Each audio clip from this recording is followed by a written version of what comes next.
Hi, thank you for watching Gilitix Media. Welcome to Made in Mombasa. Today we are privileged to host Kareem Mohamed. He's going to tell us more of his journey growing up in Mombasa and growing up to be an activist and many more of his profession in life.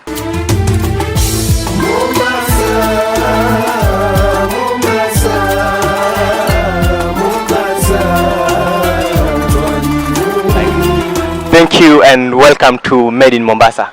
Can you please introduce yourself and tell us what you do? Thank you very much. My name is Kareem Mohamed. I'm originally from Mombasa. Actually, I grew up here in Ganjoni. Currently, I live in the UK. As you introduced me, I mean, Mombasa is in my heart. This is where I was born. I grew up, and I left here in the late 90s. Mid 90s, early 90s actually. I left for London. Before leaving for London, I lived in Ganjoni, and then we moved to our farm in Twapa just before I left. So presently, as you can see, Mombasa is a historical town. Mombasa is where this is a diverse town, full of culture, full of history. I'm always proud to come back here to Mombasa. Okay. So you grew up in Mombasa. Can you tell us more of your schooling experience and if you schooled in Mombasa and so on? Okay. I schooled in the 80s. I schooled in Sacred Heart Primary School. That is where I schooled from KG to Standard 8, Sacred Heart in Ganjoni. And then secondary, my dad was a very strict educationist, so secondary we went to Sheikh Khalifa bin Zayed. I started Sheikh Khalifa, I finished 1990, so 87, 88, 89, 90. During my schooling I was fortunately I was a class prefect, school prefect, assistant head boy. I finished Form 4 as a head boy in Sheikh Khalifa bin Zayed. And then I had a brief moment here. I tried the university, to apply university in India and everything. Eventually I left for the UK in early 1993. So you mentioned something about your parents being tough. Can you? How are your parents while you're growing up? Okay. My dad, the late Nazir Nur Mohammed, he was one of the founders of MEWA.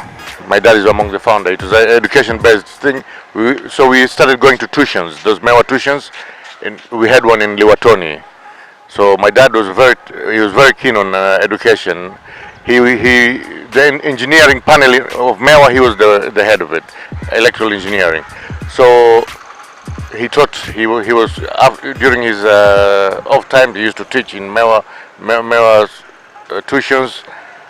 As long as being one of the panelists, he was keen about going to school. I mean, we never had television when I grew up, and we didn't have television. Later on, I came and asked him, why didn't we have television like everyone else? He said, no, it disrupts your education. So strictly by 10 o'clock, we are the ones. By 10 o'clock, you go to bed. So he was a very tough educationist. So you can say that it was a successful parenting. In a way, yeah. No, yes, in a way. But you see, me, I ended up in my education. I ended up loving history and doing law. He was an engineer. So my sister, I have a twin sister. She followed his side more of the education than me. She was more bright than me. She was one of the brightest students in Sheikh Khalifa. So yeah. Okay. It did play a role. Okay. So you mentioned going to school and finishing. So can you mention at least your career journey from where you started until where you are now as an activist based in London? So when I left to leave for UK, my dad didn't want me to go to the UK just like that. You know, he said if you're going to go there, you have to go and study. So when I went there, we just before leaving here, we were political activists already. 1992, during that time the multi-party election that started. We are among we had an Islamic Party of Kenya here, IPK. So when we went to London, we went on that ticket.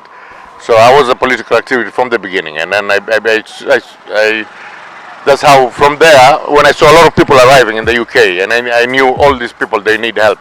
So I ended up studying law. I specialized in immigration and human rights law. In that field, that's where I ended up being an activist, being a human rights campaigner, and everything.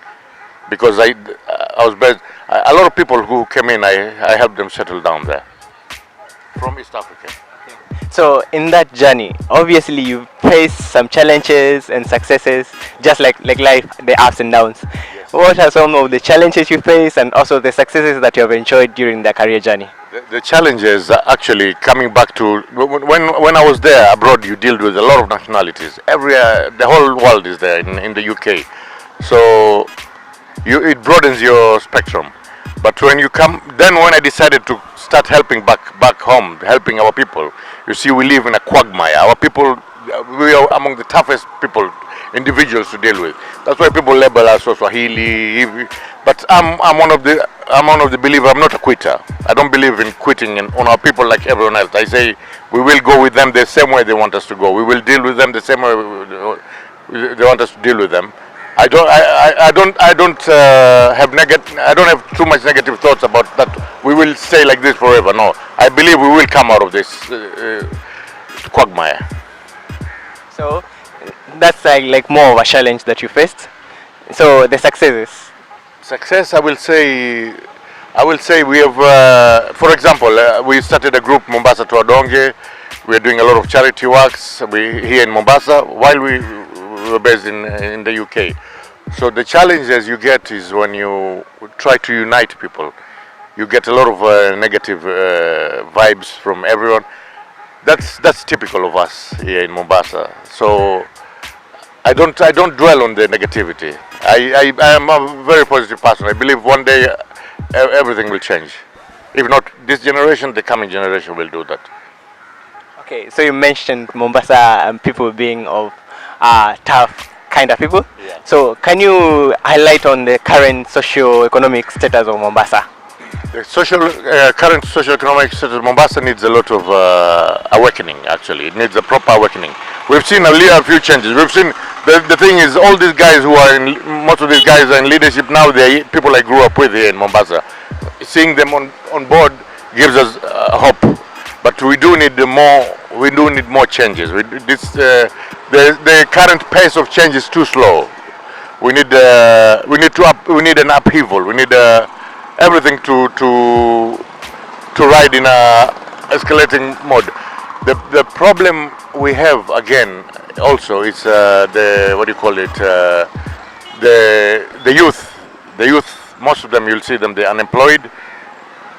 While the prospects of employment as well is too low. So we need to change. We need to dwell on that. We need to dwell on the women. We need empowering the women in Mombasa. A lot of the women here, they are industrious. They want to work. They want to do something. But you see, the financial side is like everywhere. They are financially incapable. But given time, given this right resources, they will come out of this. Okay, so you mentioned the youth and the women being interested because walking on the streets you'll find women cooking all sorts of street food and selling, and the same as to the youth you'll find them in the beach trying to hustle here and there. So can you say that there is hope for the Mombasa youth and women? If there's going to be an organization which will help them to cater this, like especially like you mentioned, there's cooking. I always buy food from them. I'm impressed actually. They wake up in the morning, they cook. By midday they're finished. Then they come back in the evening and sell again food. The youth, all these tuk-tuks, most of them I see our youth. They're the ones who are operating them.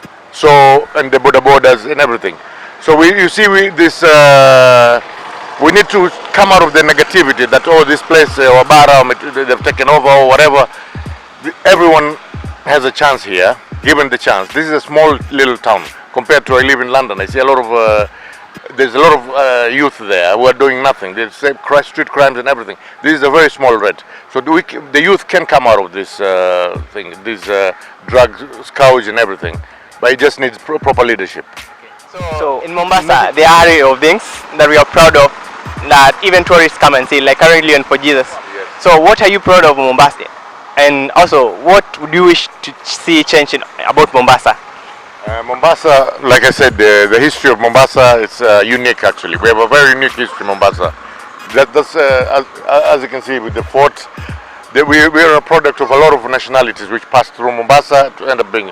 So if you've seen me, whenever I come here, I visit places, the market, every historical place I visit. Mombasa, the unique history. we can do so much for tourism. On the tourism side, like many other cities, ours good that's back like 5, 6, 7 centuries ago. So we are proud of Mombasa. We are proud to have been born here. We are proud to come back always here, wherever we are in the world. We are very proud of Mombasa.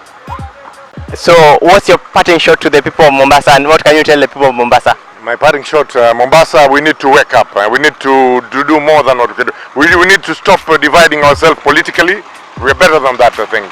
From our culture, from our history and everything, we should unite and bring glory back to its former glory, how it was Mombasa. So my parting shot is let's be positive.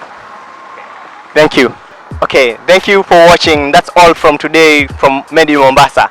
We hope you have enjoyed and you too can make it in Mombasa. Thank you. Like and subscribe our channels.